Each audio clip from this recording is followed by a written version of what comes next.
আসসালামু আলাইকুম। আমি ডাক্তার শফিউল্লাহ কবির, সিনিয়র কনসালটেন্ট ইন্টারনাল মেডিসিন। বর্তমানে আমি গ্রিন লাইফ হসপিটালে কর্মরত আছি।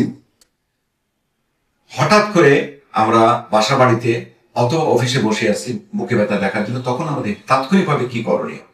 প্রথম যে জিনিসটা আমাদেরকে করতে হবে, রোগীর সাথে যিনি আছেন ওনার বাসায় যদি থাকেন, বাসা বাড়িতে ওনার ফ্যামিলি মেম্বার, বা অফিসে যদি থাকেন ওনার ওনার কলিগ, ওনার ইমিডিয়েটলি 999 অ্যাম্বুলেন্সকে কল দিতে হবে। This is number one.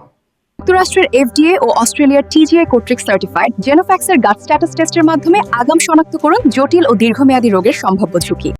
আমি আবার বলতে চাচ্ছি যে তাৎক্ষণিকভাবে বিলম্ব না করে 999 অ্যাম্বুলেন্সকে কল দিতে হবে। This is very important. এবং মিনহোয়াইল কি করতে, অ্যাম্বুলেন্স তো তাৎক্ষণিকভাবে আসবে না, অ্যাম্বুলেন্স তো রেডি না যে এখনই চলে আসবে। এর ভিতরে কিছু আমাদের করণীয় আছে, যেমন রুগীকে ফ্ল্যাট জায়গায় শোয়া ফেলতে হবে এবং মাথাটাকে প্রয়োজন হলে মাথাটাকে জাস্ট একটু আপরাইট করে রাখতে হবে এবং পজিশন, এবং ওনাকে ওনার সেন্স আছে কিনা এইসব জিনিসগুলি দেখতে হবে। যদি আশেপাশে যদি প্রেশার মেশিন থাকে তাহলে আমরা প্রেশারটা আমরা চেক করব। যদি ব্লাড সুগার মাপার যদি কোনো ব্যবস্থা থাকে তাহলে আমরা ব্লাড সুগারটা দেখবো। তার মানে আমরা ভাইটাল জিনিসগুলি কিন্তু আমরা ইতিমধ্যে আমরা চেক আপ করতেছি। আর রুগীর একটু হিস্ট্রিটা, শর্টলি একটা হিস্ট্রি নিতে হবে যে রুগীকে ডায়াবেটিস আছে নাকি, প্রেশার আছে নাকি, অন্য কোনো সমস্যা আছে, নিয়মিত ওষুধ খাচ্ছেন কিনা, কি কি ওষুধ খাচ্ছেন, এই জিনিসগুলি এই যে কথা বললাম এগুলি কিন্তু before arrival of the ambulance আসার আগ পর্যন্ত আমরা এই কাজগুলি আমরা করবো। তারপর যখন অ্যাম্বুলেন্স চলে আসলো, দেন আমরা নিয়ার বাই যে হসপিটাল আছে আমরা নিয়ার বাই হসপিটালের ইমার্জেন্সিতে চলে যাব। এখন ইমার্জেন্সিতে যাওয়ার পরে আমরা দ্বিতীয় ধাপ কি করবে, ইমার্জেন্সি ডাক্তার ওনারা তাৎক্ষণিকভাবে একটা ইসিজি করবে এবং কার্ডিয়াক এনজাইম যে একটা বলা হয়, আমরা বলি থাকি ট্রোপোনিন, এই ট্রোপোনিনটা পরীক্ষা করবে। আমরা এই প্রসঙ্গে একটা জিনিস বলে রাখি, যদি হার্ট অ্যাটাক আমরা কখন বলবো, হার্ট অ্যাটাক বলবো তিনটা কন্ডিশন। এক নম্বর হচ্ছে বুকে ব্যথা, যেটা নিয়ে আমরা এত সময় আলোচনা করলাম। টিপিক্যাল চেস্ট পেন বলা হয় এটাকে। বুকে ব্যথা মানে কি, সেন্ট্রাল চেস্ট পেন, একদম বুকের মাঝে ব্যথা হবে এবং এই ব্যথার সাথে সাথে বুকে রোগীর ঘামতে পারে, বমি বমি ভাব হতে পারে, অস্থিরতা লাগতে পারে এবং এই ব্যথাটা কিন্তু রেডিয়েশন হতে পারে।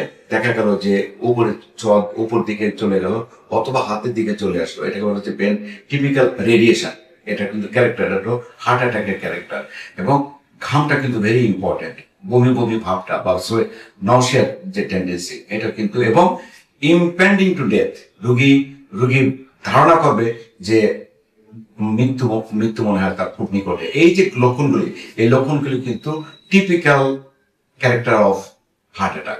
যুক্তরাষ্ট্রের এফডিএ ও অস্ট্রেলিয়ার টিজিআই দ্বারা সার্টিফাইড জেনোফ্যাক্সের থ্যালাসেমিয়া টেস্টের মাধ্যমে আগাম জেনে নিন থ্যালাসেমিয়া ক্যারিয়ার দম্পতির গর্ভবতী মায়ের সন্তানের থ্যালাসেমিয়া আক্রান্তের আপডেট।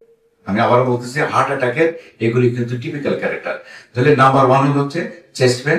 নাম্বার টু যেটা, সেটা ইসিজিতে যদি কোনো রকম ইমার্জেন্সি ডাক্তার যদি কোনো চেঞ্জ পায় তাহলে কিন্তু আমরা এটাকে একটা ক্যারেক্টার হিসেবে ধরবো, one of the point, important point.